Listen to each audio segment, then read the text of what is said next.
So I shot a video a little while ago called The Ultimate Guide to Giving Signs in Baseball, and I just want to elaborate on one aspect of that video, which is the coaches giving signs to the catchers for the pitchers to throw the certain pitches.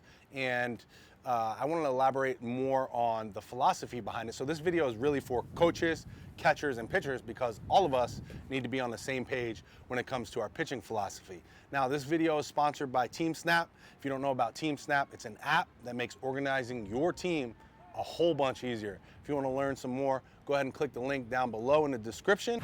So in that last video, I talked about giving signs with the face to the catcher to call the pitches. Also, I offered a trickier way that the coach can call the location of the pitch, and the charter next to him can use his head as the signs to call the pitches.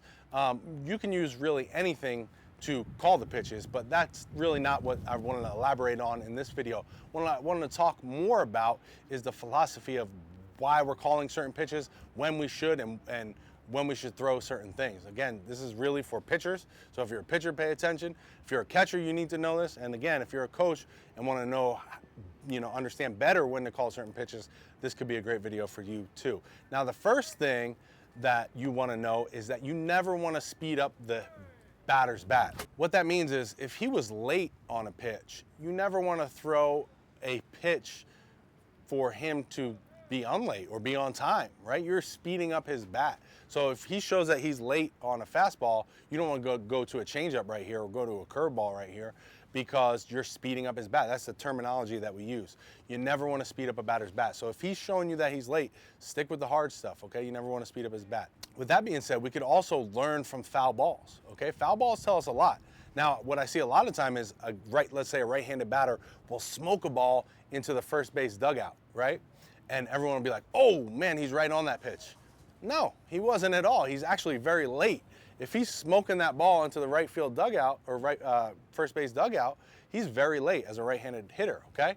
So again, we don't want to speed up his bat there. We should stay hard on that guy, okay? And we should stay hard until he proves us otherwise, okay? I've had at-bats in professional baseball where I would have a guy foul a ball off to the right-handed side, 5, 6, 7 pitches until he starts getting closer and closer and closer. Then I may go to that slider. Most of the time, you get him out before you have to go to that pitch.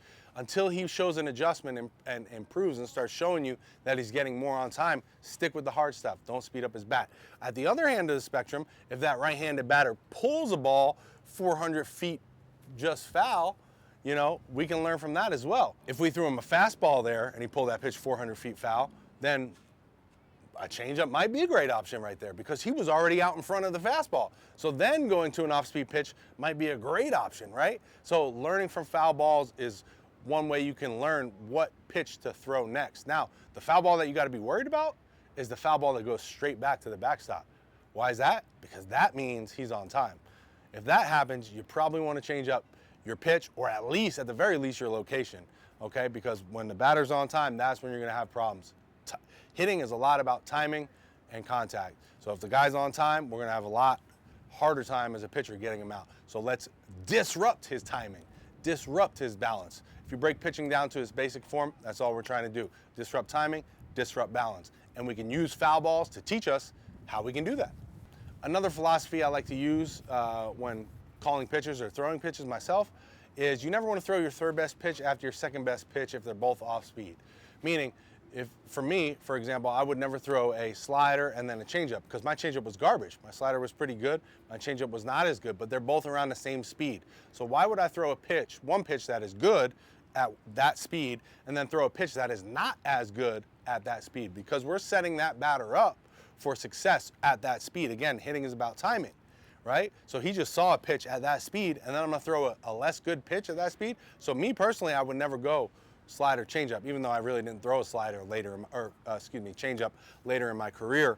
But I could go changeup slider, right? Because they're about the same speed, but my slider is way better than my changeup. So I set him up with that speed, then I showed him a really good pitch at that speed. But I would never want to go slider changeup for me personally. Another philosophy you can think about when pitching or calling pitches is what you want to throw in a 1-1 count. What I tell my pitchers to throw is your best pitch of the day for a strike. Why do you want to throw a strike in a 1-1 count? Because you go to 1-2. If you throw a ball, you're going 2-1. That's a huge hitter's count versus a huge pitcher's count. We're looking to strike out a guy versus a guy very comfortable hitting, right? When you get to that 2-1 count, what do most pitchers throw? Fastball. Hitters know that. They're ready for a fastball, right? So in a 1-1 count, we want to throw our best pitch of the day for a strike. That's why we want to throw a strike. Why our best pitch? Because we don't want to just throw a meatball up there for a strike. They can take that ball yard, right?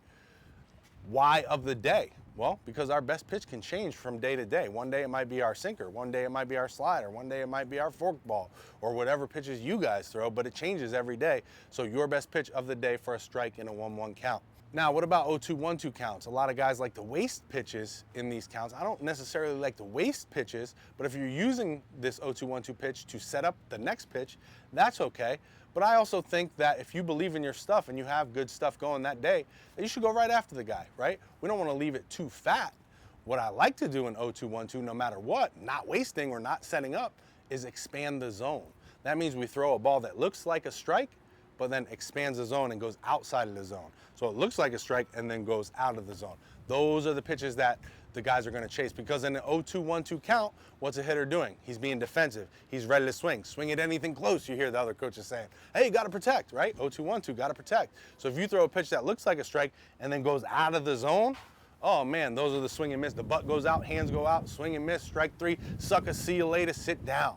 So that's what you want to think about when you're calling pitches. Just a few philosophies. There's many more. There's so much that goes into pitching I could talk about all day long if you wanted to. If you guys have any questions or comments, drop down in the comment section below. Let me know. Let me know some of your pitching strategies down there. Let me know any videos you'd like to see in the future, and I'll make those for you. Also, don't forget to subscribe. Click the logo right here. Check out some of these videos over here, and don't forget to go check out Team Snap down below. Talk to you guys next video.